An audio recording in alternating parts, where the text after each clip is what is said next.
እዛ ጋር ቁጭ ብዬ መኪና ይዤ ዘንጬ ምናምን ካሜራ ክሩ አድርጌ ምናምን ጎንበስ ብዬ ሀገር ያቀናን ሰው መጠየቅ በራሱ መክሸፍ እኮ ነው። ግን ምንም ምርጫ አልነበረንም ያንን ከማድረግ ውጭ። አትሊስት እነሱም የሚፈልጉት ገንዘብ ምናምን ሳይሆን ክብራችን።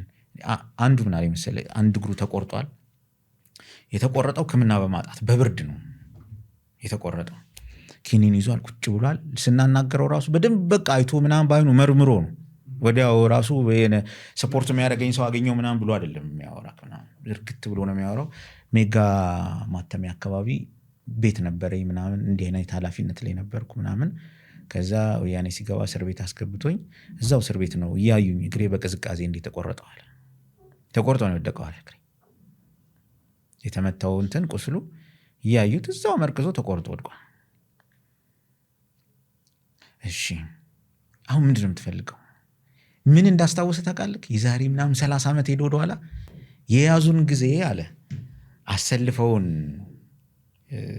የሆነ ቦታ ላይ አህያ እያሉ ይነዱን ነበር አለ። እሱ ቪዲዮ ይኖራቸዋል።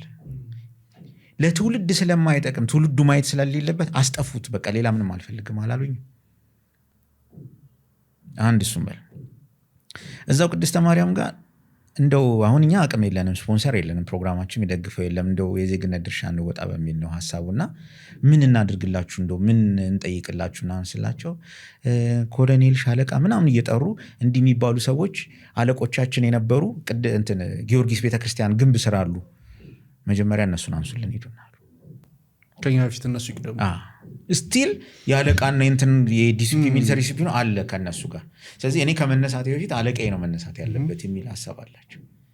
የተወሰኑት እዛው በኢትዮ ኤርትራ ጦርነት ጊዜ ድጋሚ ገብተው አሰልጣኝ ሆነው አየር ወለድ፣ ከዛ ጦርነቱ ሲያልቅ ተመልሶ ተባረው ለሁለተኛ ጊዜ ተበትነው የተቀመጡ ናቸው። ይኸውልህ ይሄ ሁላ ሲሆን ፕሮግራሙን ለምን ጀመርክ ያልከኝን ጽንሰ ሐሳብ ስመጣ ነው። ይሄንን ማከም ካልቻልን መቼም ከዚህ ቀውስ ውስጥ አንወጣም። እውነት ንገረኝ ካልክ የተሰራ ጥፋት አለ።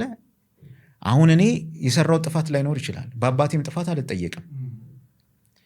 ልጠየቅ የምችለው የጠፋውን ጥፋት በምን ያህል ለማረም መንገድ ሄደሃል ተብዬ ከተጠየቅኩና መልሰው ካጣው ነው ልጠየቅ የምችለው እንጂ ትናንት ለሰርኔ አባቴ 1000 ሰው ጨፍጭፎ ምናምን በዘር በብሔር እንትን ያደረገ ሰው ቢሆን እኔ የምጠየቅበት ምንም ምክንያት የለም። አይደለ አለ የለም። እሱን ካስቀጠልኩ ነው ልጠየቅ የምችለው። እሱን ማስቆም የሚችል ስራ ከሰራሁኝ ግን ሌላ አሻራ አስቀምጬ ማለፍ እችላለሁ። እኔ አሁን ስመጣ ቅድም እንዳልኩ ኢትዮጵያ ላይ ምን ተጠራስ መጀመሪያ ስደቱ ላይ እንዳልኩ ስለ ኢትዮጵያ በደንብ ኤክስፕሬስ ማድረግ ማልችል፣ ኢትዮጵያ ማናት ስትባል ምል ሰውዬ ከሆንኩ ዩዝለስ በቃ ማለት ምን ጥቅም አለኝ እኔ? ከዛ መጀመር አለብን ብለቻለሁ። ስለዚህ ቢያንስ አንድ አሻራ ማስቀመጥ አለብኝ በስደት ጉዳይ ላይ። እኔ የራሴ አሻራ አለኛል። ፌስቡክ ላይ ትመጣ ከ5000 ፍሬንድ ውጭ ወደ 30 ምናምን ሺህ ፎሎወር ያለው ጠቅላላ 90% አረብ ሀገር ያለ ሰው ነው። በእነሱ ውስጥ ያስቀመጥኩት አሻራ አለ፣ ያበረከትኩት አስተዋጽኦ አለ። የተመለሱ ሴቶች አሉ። የረሳዋቸው መንገድ ላይ የፒያሳ ጋር ጠርታኝ እኔ በቃ ልትሞት ትችላለሽ በካንሰር ህመም ወደዚህ ልከናት ምናምን ታክማ ድና የሆነ ቆዳ ፋብሪካ ከሌሎች ሰዎች ጋር የከፈተች ሴት ፒያሳ ጋር ከኋላ በፌስቡክ ጠርታኛለች። አላወከኝም ብላ እንዴት ልወቃት? ያኔ ማቃት ቅንድቧ ጸጉሯ ምናምን እንዳለ በኖ ነው ማቃት ድና። አሁን ለሷ ለእኔ አስበው እንዲያርገልኝ ስትል አሻራ አለኝ። በዚህኛው ጋር ስንመጣ ደግሞ አንደኛ የጉዳዩ ባለቤት ነኝ። ጨፍጫፊ ወታደር ሲባል የኔም እናት አለችበት፣ የኔም አባት አለበት ነበሩ ወይ ሌላ ጉዳይ ነው። ማጥራት ከጀመርኩኝ ከቤት ነው ማጥራት መጀመሪያ። የሰሩት ጥፋት ራሱ ካለ ለምሳሌ አባቴ በጋዜጠኝነቱ ዘመን ያጨፋጭፍ ከነበረ ራሱ ይጠየቃት አይደል? አሁን ለምሳሌ እናቴ በለው እያለች ዘፍናለች አይደል? የዛን ወቅት ቅስቀሳ ምናምን ትውልዱ ላይ ሌላ ኢሜጅ ፈጥሮ ከሆነ ራሷ ትጠየቃለች። ይኸውልህ እስከዛ ድረስ ነው የሚሄደው። ስለዚህ እናቴ በለው ተላለፈ ማለት ነው። ቤት ውስጥ የነበረውን በለው ልል አልችልም። እኔም በእሷ ልክ ልል የምችለው በለው ሳይሆን ይሄ ነው እውነታው። እነዛ ሰዎች መውጣት ጀመሩ። በጣም ብዙ ደረጃ ላይ ደረስን። አት ዘ ሴም ታይም ደግሞ ውስጥ ቁጭ ብለው ደግሞ ሰራዊቱን የሚግጡ የሚቦጠቡጡ ደግሞ አሉ። ከዛው ሰራዊት ውስጥ ይወጡ 1 ዓመት እንኳን ከሰራሁት አሪፍ ነው የሚል ሐሳብ ኖሮኝ ነው 4 ዓመት እንደውም ልሰራ ካሰብኩት 5% ነው ሄድኩኝ ብዬ የማስበው። ምክንያቱም ሀገሪቱ ውስጥ ባለው ግጭት፣ የጦርነት የምናምን ሁኔታ ከአዲስ አበባ ብዙ ወጥቶ የመስራት ጉዳይ አይኖርም። ከመቀሌ ይደወልልኛል እኮ አሁን የሚገርም ነገር። እሺ አሁን ባላንስ እናድርግ ከተባለ እንግዲህ ወያኔ ምናምን የህወሓት ከመቀሌ የወጣች ነች ምናምን ተባለ። ስለዚህ ከትግራይ ውስጥ የነበሩ ህወሓቶች ምናምን ናቸው ከዛ መጥተው ስልጣን የያዙት ያን ሰራዊት የበተኑት ምናምን ተባለ። ወያኔ የትግራይን ህዝብ ይወክላሉ የሌላ ጥያቄ ነው፣ ህወሓት ይወክላሉ የሌላ ጥያቄ ነው። ስለዚህ የትግራይ ህዝብ ነበር ወይ ያንን ሰራዊት እንዳትል የሚያደርጉ ራሳቸው ምስክር አለ። ለምሳሌ ከመቀሌ መቼ ነው የምትመጣው ይሉኛል። መቀሌ ውስጥ የቀድሞ ሰራዊት የነበሩ ጡረታ የሌላቸው ሕክምና የሌላቸው ብዙ የትግራይ ተወላጆች አሉ እስካሁን የሚማቅቁ። የቱ ጋር ቆመህ ነው የምትፈርደው ነው ጥያቄ። ህወሓት ሲባል ትግራይ፣ ወያኔ ሲባል ትግራይ ብለን የምታስበው እሱ ሀሳብ ጤነኛ ነው አይደለም። ምክንያቱም ይኸው እየተደወለልኝ ነው።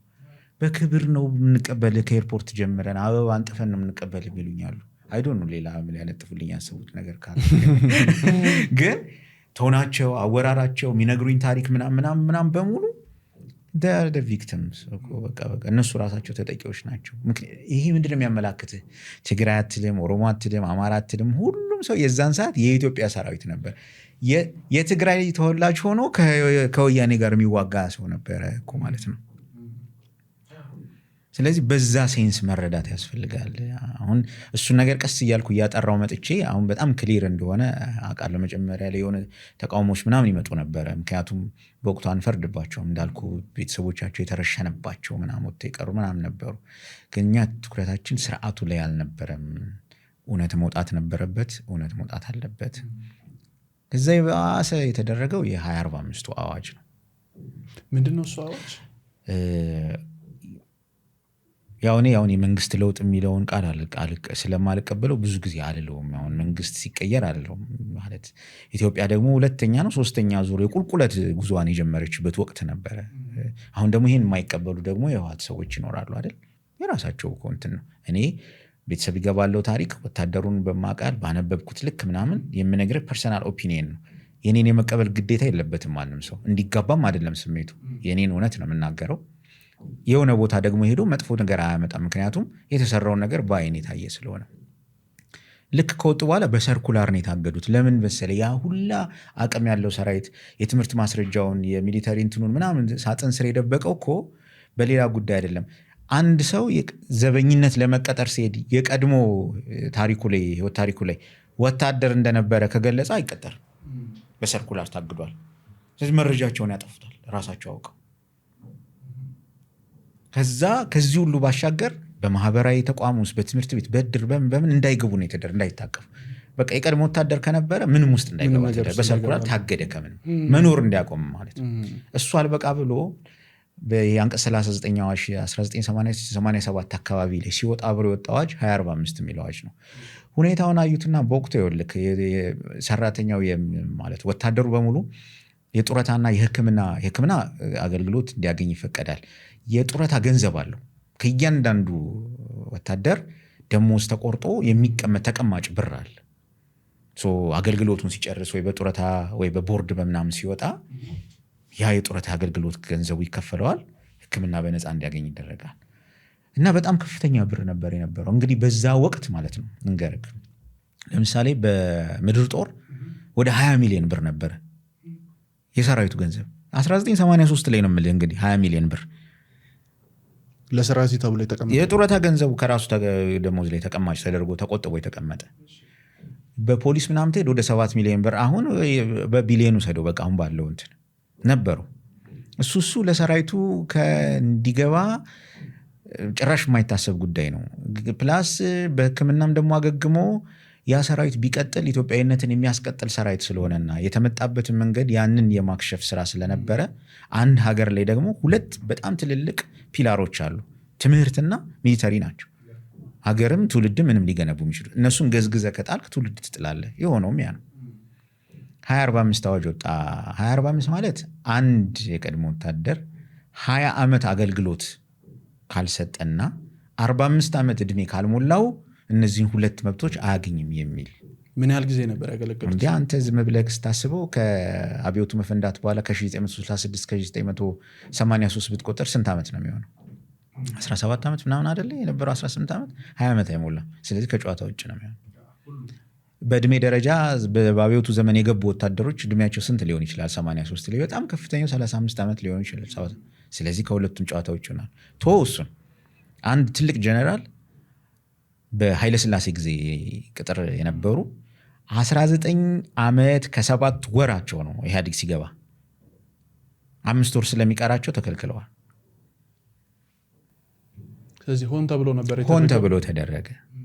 ስለዚህ ሕክምና ያጣል፣ የጡረታ ብር የለውም፣ በየሜዳው ይወድቃል፣ ይለምናል፣ ተስፋ ይቆርጣል፣ ስለ ሀገር አያስብም፣ አለቀ።